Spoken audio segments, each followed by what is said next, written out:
오늘 어버이 주일을 맞이해서 여러분과 같이 은혜를 나눌 하나님의 말씀의 제목은 복 받고 싶습니까? 라고 하는 제목으로 같이 은혜를 나누고자 합니다. 우리 인생에서 부모님의 존재는 너무나도 귀중합니다. 그러면 부모님이 왜 귀중합니까? 한마디로 부모님은 하나님의 대리자이기 때문입니다. 종교 계획자인 마틴 루터가 이런 말을 한 적이 있습니다. 하나님은 부모를 지상에 존재하는 하나님의 대리자로 삼으셨다라고 말합니다. 하나님께서 우리에게 해주시는 일 중에 상당 부분을 부모님께 위임해 주셨다는 것입니다. 그러므로 우리는 부모님을 통해서 하나님의 성질을 느낄 수가 있습니다. 그렇다면 성경은 부모님을 어떻게 정의하고 있으며 부모님 공경에 대해 뭐라고 말씀하고 있는지 이 시간 같이 살펴보면서 은혜를 나누고자 합니다. 첫째는 부모님은 앞에서도 말씀드렸듯이 하나님의 대리자라고 하는 것입니다.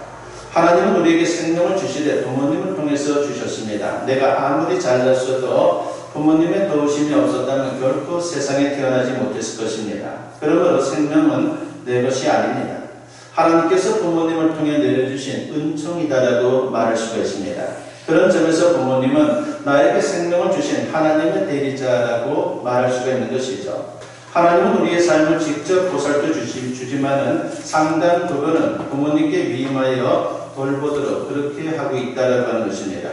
즉 양육의 대리자로 우리를 부모님을 세워주신 거예요. 그래서 많은 부분에 있어서 부모님을 통해서 우리가 이런 것 저런 것을 배울 수 있게 된다라고 하는 것입니다. 오늘 우리의 모습이 있기까지 부모님의 양육이 절대적이었다는 것을 부인할 수 없을 것입니다. 우리가 학교에서 많은 것을 배운 것 같지만요, 사실 인생을 사는데 필요한 것들은 부모님으로부터 가정에서 배우는 것이 더 많고 더 소중합니다. 그뿐만이 아닙니다. 하나님께서 부모님께 내리사랑의 본능을 주셔서 모든 것을 주고 또 주고 끝없이 주도록 그렇게 하고 있다라고 하는 것입니다. 그것은 바로 하나님을 닮은 사랑인 것이죠. 그래서 부모님은 축복의 대리자인 것입니다. 오늘 본문을 보게 되면 야곱이 아들 요셉과 손자들을 축복하며 기도하는 장면에 대해서 소개를 합니다. 고대 이스라엘에는 임종이 가까우게 되면 자식들에게 마지막으로 축복을 빌며 기도하는 풍습이 있었습니다. 야곱은 가나안 땅에 거주하다가 하나님의 섭리로 애굽의 총리가 된 요셉의 초청을 받아서 애굽으로 이민을 가게 되었습니다. 그곳에서 17년을 살았고 이제 임종이 가까워짐을 예감하고 요셉에게 유언을 남기고 있습니다. 그때 야곱의 모습이 얼마나 경건한지 모릅니다. 그리고 야곱은 요셉의 손자들을 축복합니다. 그 모습을 히브리서 기자는 이렇게 묘사를 합니다. 히브리서 11장 21절에 보니까 믿음으로 야곱은 죽을 때에 요셉의 각 아들에게 축복하고 그 지팡이 머리에 의지하여 경배하였으며 라고 했습니다.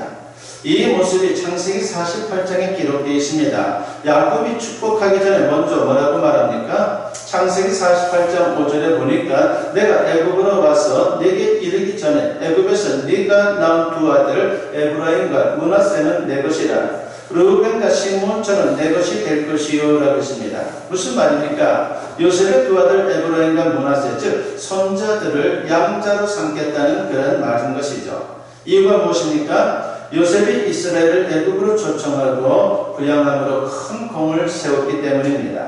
야곱이 얼마나 고마웠겠습니까? 참으로 굶어 죽을 수밖에 없는 상황에서 요셉을 통해서 그 굶어 죽을 수밖에 없는 그 곳을 떠나서 풍요로운 곳으로 와서 살게 했으니 너무나도 감사한 것이죠. 또한 하나님도 얼마나 기뻐하셨겠습니까? 그래서 다른 아들들에 비해서 요셉에게는 두 몫을 축복하겠다라고 말하고 있는 것입니다. 후일 가나안 땅을 정복한 후에 이스라엘의 12지파 가운데에 요셉은 에브라임 지파와 므낫세 지파가 되는데 각각 한 지파씩의 몫을 갖게 됩니다. 결국 요셉의 후손들은 두 몫을 차지한 것입니다. 야곱은 두 몫의 축복을 위해서 요셉의 두 아들을 가까이 부릅니다. 창세기 48장 9절에 보면은 요셉이 그의 아버지에게 아뢰되 이는 하나님이 여기서 내게 주신 아들들이니이다. 아버지가 이르되 그들을 데리고 내 앞으로 나오라. 내가 그들에게 축복하리라 하고 있습니다. 그리고는 에브라임과 므낫세에게 안수하고 축복을 합니다. 창세기 48장 14절에 보면 이스라엘이 오른손을 펴서 차는 에브라임의 머리에 얹고 왼손을 펴서 므낫세의 머리에 얹으니 므낫세는 장자라도 팔을 엇받고 얹었다라고 있습니다. 여기서 오른손과 왼손을 엇바꾼 이유는 에브라임이 차남이라 할지라도 장자의 축복을 받을 수 있다라고 하는 것을 말하는 것이죠. 그 다음으로 다른 아들들을 축복하는 장면이 창세기 49장에 나오는데 거기 보게 되면 아들 한 사람과 그리고 각 지파의 미래를 전망하면서 축복하는 그런 말씀이 나옵니다. 그 중에 요셉과 그 후손들을 축복하고 있는 내용이 창세기 49장 22절 말씀입니다. 요셉은 무성한 가지 곧 샘 곁에 무성한 가지라 그 가지가 밤을 넘었도다라고 했습니다. 샘 곁에 심겨진 나뭇가지를 한번 생각해 보십시오. 얼마나 잘 자라겠습니까? 물이 부족하면요 식물들이 자랄 수 없는 것이죠. 나무가 죽을 수밖에 없습니다. 그러나 샘 곁에 심겨졌기 때문에 그것은 잘 자랄 수밖에 없다라고 우리가 충분히 생각해 볼 수가 있습니다. 그렇기 때문에 참으로 하나님의 축복이 엄청나게 임한다라고 하는 것을 말하고 있는 것입니다. 마치 그런 가지처럼 요셉과 그의 후손들이 풍성한 복을 누리게 된다는 것입니다. 여기서 중요한 사실을 발견하게 됩니다. 부모는 하나님의 축복을 흘려보내는 통로라고 하는 것입니다. 그러므로 부모는 자녀를 적극적으로 많이 축복해 주어야 합니다. 이것이 부모에게 주시는 사명인 겁니다. 목사가 축복 기도를 해주는 것도 좋지만요, 부모님이 기도해 주는 게 더 좋은 것이에요. 어머니의 기도도 좋지만요, 여러분, 아버지의 기도가 더 좋습니다. 아버지는 가정의 영적 제사장이기 때문에 성경을 보면요, 아버지들이 그렇게 축복 기도를 많이 합니다. 그만큼 아버지의 기도는 엄청난 축복을 가져오는 통로가 된다는 것을 말하고 있다라고 하는 것입니다. 그러므로 남자들이 예수님을 믿고 기도하는 아버지가 되는 것이 너무나도 중요하고 소중하다고 말할 수 있습니다. 그런데 자손들이 큰 복을 받습니다. 이와 같이 부모는 여러 면에서 하나님의 대리자이므로 당연히 그분들을 공경하는 것은 마땅하다라고 하는 것입니다. 부모 공경은 모든 사람들이 실천해야 할 인륜의 기본이지만 특별히 하나님을 경외하는 신앙인이라면 더더욱 부모님을 공경해야 합니다. 이러한 아름다운 모습이 우리 믿음의 사람들에게 필요하다라고 주님은 강조하고 있는 것입니다. 두 번째로 생각해 보고자 하는 것은 부모님 공경은 약속이 있는 첫 계명이기 때문에 부모님을 공경하는 것을 우리가 참으로 제외시킬 수는 없다라고 하는 것이죠. 십계명을 보게 되면요, 부모님 공경이 얼마나 중요한지 우리가 알 수 있습니다. 십계명은 크게 두 부분으로 나눌 수가 있습니다. 첫 번째부터 네 번째 계명은 하나님과의 관계에서 지킬 계명, 즉 하나님 사랑의 계명을 말하는 것이고 5계명부터 10계명은 인간과의 관계에서 지킬 계명, 즉 이웃사랑의 계명입니다. 인간관계 속에서 사랑에 대한 어떤 여러 가지 모습들을 보여주고 있는 것이죠. 그런데 인간관계에서 지킬 계명 중에 첫 번째인 5계명이 바로 부모 공경의 계명이다라고 하는 것입니다. 인간관계에서 가장 소중하다라고 하는 것이죠.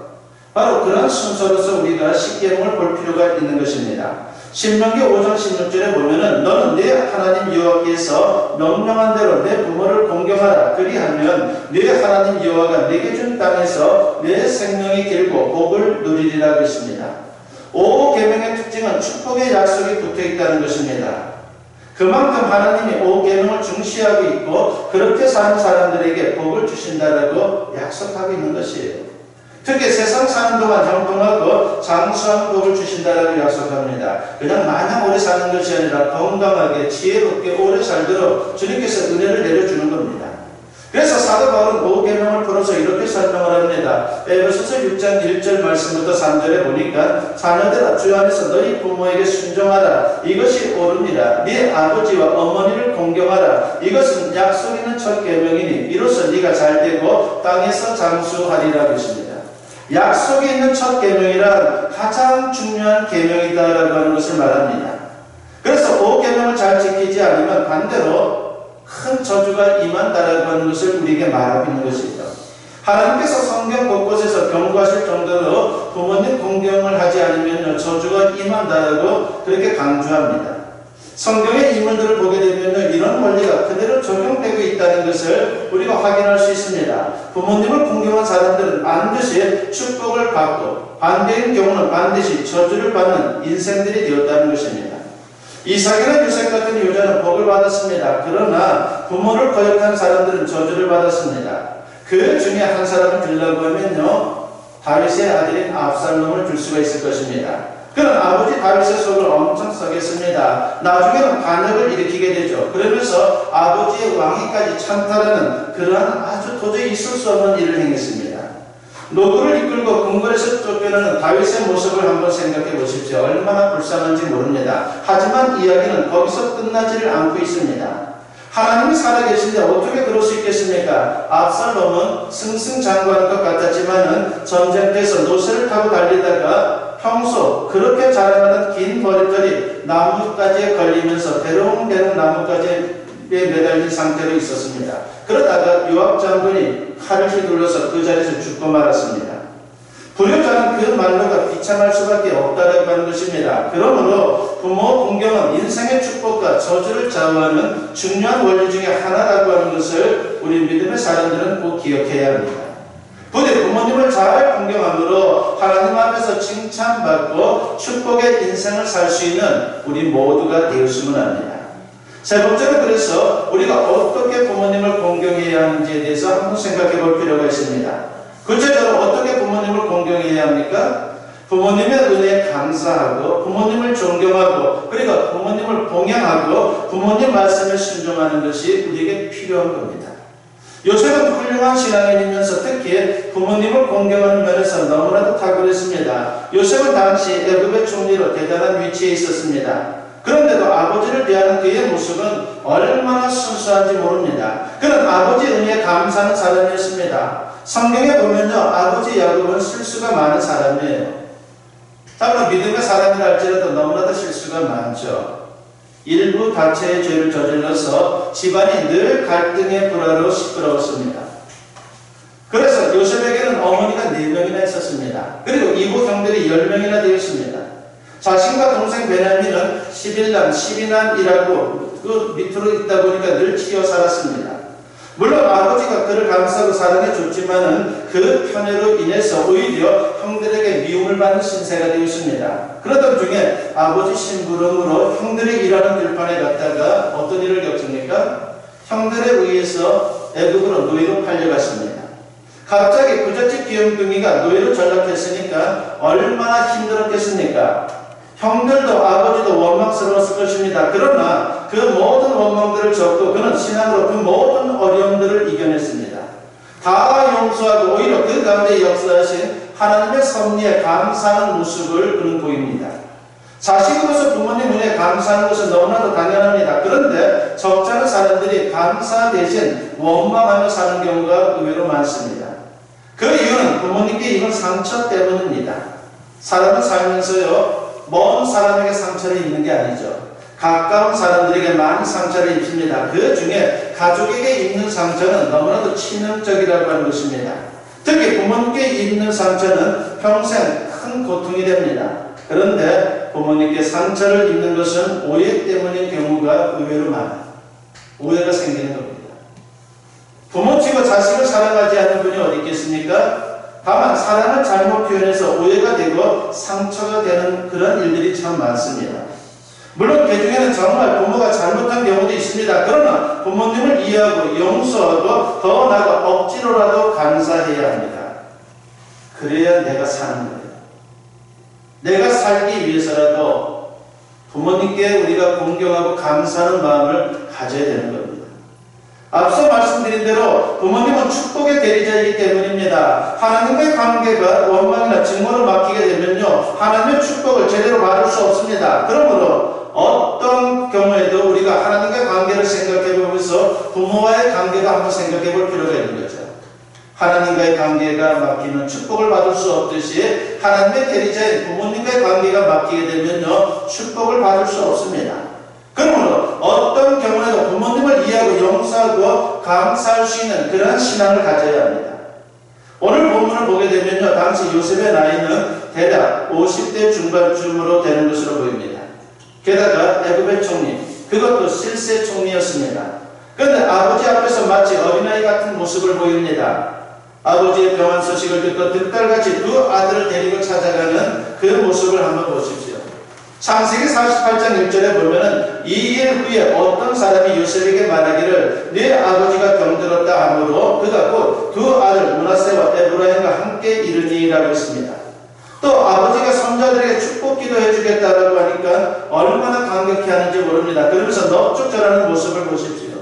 창세기 48장 12절과 13절에 보면은 요셉이 아버지의 무릎 사이에서 두 아들을 물러나게 하고 땅에 엎드려 절하고 오른손으로는 에브라임을 이스라엘의 왼손을 향하게 하고 왼손으로는 므낫세를 이스라엘의 오른손을 향하게 하여 이끌어 그에게 가까이 나아가며 라고 있습니다.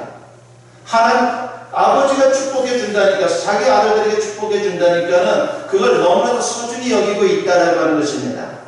요셉은 신령한 은혜를 사모하면서 자식들에게도 그 신령한 은혜를 받게 하려고 무릎을 꿇고 안수기도를 받게 합니다. 요셉은 아버지를 잘 공양했습니다.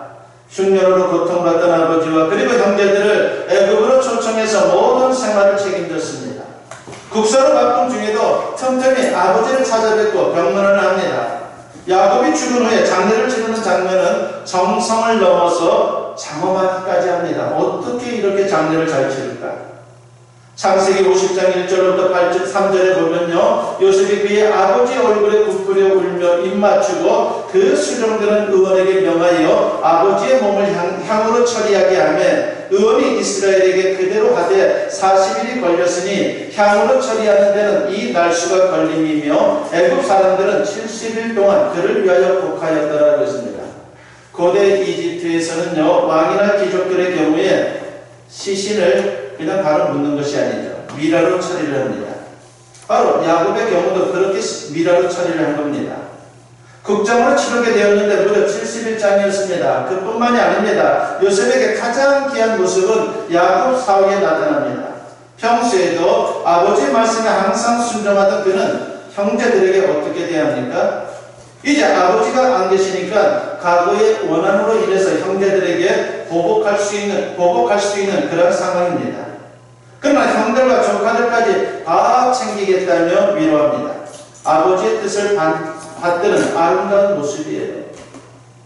창세기 50장 21절에 보면 당신들은 두려워하지 마소서. 내가 당신들과 당신들의 자녀를 기르리이다 하고 그들을 강곡한 말로 위로하였다라고 했습니다. 요셉의 부모 풍경은 너무나도 아름답습니다. 그는 위대한 신앙인이었고 위대한 효자였습니다.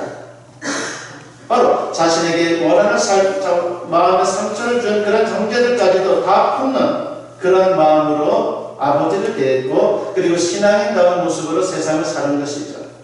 하나님의 축복이 그에게 임할 수밖에 없다라고 하는 것을 우리가 충분히 생각해 볼 수 있는 그런 대목입니다. 박노의 시인이라고 하는 분이 있죠. 사상적으로는 그렇게 좋아하는 분은 아닌데 그 박노의 시인의 거룩한 사랑이라고 하는 시가 있습니다. 그 시에 보면 어머니의 사랑이 얼마나 거룩한지를 그분은 참으로 그 글을 통해서 우리들에게 소개합니다. 시인은 어렸을 때의 추억을 떠올립니다. 서울에서 구학을 하던 그의 형은 방학이 되면은 몸이 허약해져서 고향에 내려보냈습니다. 어머니는 그런 아들이 안쓰러워서 애지중지 기르던 암탉을 잡으셨습니다. 가난한 환경에서 닭을 한 마리 잡는다는 것은 보통 일이 아닙니다. 성물을 건 뒤에 손수 닭 모가지를 비틀고 칼에 피를 묻혀가면서 맛있는 닭죽을 끓여서 객지에서 고생하고 돌아온 그 아들에게 먹이셨던 것입니다. 어린 시인은 어머니 치맛자락을 붙들고 두려워 떨면서 그 닭을 죽이는 살생을 지켜보아야만 했습니다. 왜 어머니는 이렇게 잔인할까? 그렇게 죽여서 참으로 형에게 먹이려고 하는, 자식들에게 먹이려고 하는 그 어머니의 마음은 잊어버리고 참으로 잔인한 어머니다라고 하는 그런 생각이 있곤 했습니다. 바로 그런 속에서 어머니의 자식을 향한 사랑을 이분이 깨닫게 되는 것이죠. 나중에 서울로 올라와 달동네 단칸방에 살 때에 김치를 담가 먹을 여유가 없었던 어머니는 만개를 마친 저녁 무렵이 되면은 시장에 나가서 잠깐 야채를 다듬어 주고는 그곳에서 시래기를 얻어와서 김치를 담그고 그리고 배추국을 끓여 주었습니다. 시인은 그런 어머니의 삶을 통해서 눈물로 배운 것들을 이렇게 글에서 요약을 합니다. 사랑은 자기 손으로 피를 묻혀 보살펴야 한다는 걸, 사랑은 가진 것이 없다고 무능해서는 안 된다는 것을, 사랑은 자신의 피와 능과 눈물만큼 거룩한 거라는 걸, 이라고 하는 그런 시를 썼습니다. 살생을 좋아하는 사람이 어디 있겠습니까마는 어머니는 핏기 없는 그 자식의 얼굴을 보고 꺼림직한 마음을 기로하고 손에 피를 묻혀서 자식을 먹입니다. 그렇기에 어머니 손에 묻은 피는 거룩한 피라고 그분은 본 거예요. 잔인한 피가 아니라 그 자식을 살리기 위해서 자식을 사랑하는 마음으로 묻힌 피이기 때문에 그거는 거룩한 피라고 본 겁니다. 그것이 바로 부모님의 마음인 것이죠. 그 부모님의 마음이 있기 때문에 자식들이 존재하고 있는 것이고 살아가고 있는 것입니다. 오늘 어버이 주일을 맞이하여 다시금 우리의 신앙을 돌아보고 부모님 공경의 마음을 가다듬었으면 합니다. 무엇보다 하나님을 경외하는 신앙에서 우러나온 부모님 공경이 진짜라고 하는 것입니다. 하나님만 공경해서는 안 되는 것이죠. 하나님만 경외하는 신앙을 가져서도 안 돼요. 하나님께는 잘하는데 부모님께 못하는 것은요, 주님이 원하지 않습니다.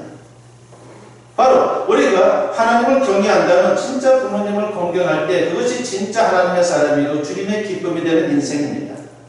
그렇게 해서 부모님을 기쁘시게 해드리고 하나님께 영광 돌리는 우리 모두가 되었으면 합니다.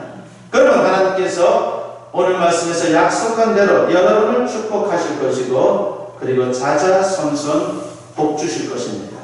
이런 은혜가 우리 모든 성도님들과 여러분들의 가정에 충만할 수 있기를 간절히 축원합니다.